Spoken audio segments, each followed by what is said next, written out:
తండ్రి అయా పుట్టినటువంటి రోజును జరుపుకున్నటువంటి నాయన నీ కుమారుడు నూతనమైనటువంటి ఆశీర్వాదాలు దీవెనలతో నింపి అయా మంచి ఆరోగ్యాన్ని అనుగ్రహించి మీ పరిచయంలో సాక్షిగా వాడుకోవడం అడుగుతున్నాను.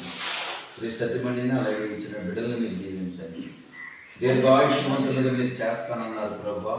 మీ రాసులకు అలాంటి భాగ్యాన్ని మీరు దయచేయమని మరొక నూతన సంవత్సరం ప్రవేశించే వరకు ఈ సంవత్సరం ప్రారంభం నుండి ఆఖరి వరకు అధ్యక్షత వహించి నడిపించమని యేసు నామములో అడిగి వేడుకొంచున్నాము తండ్రి.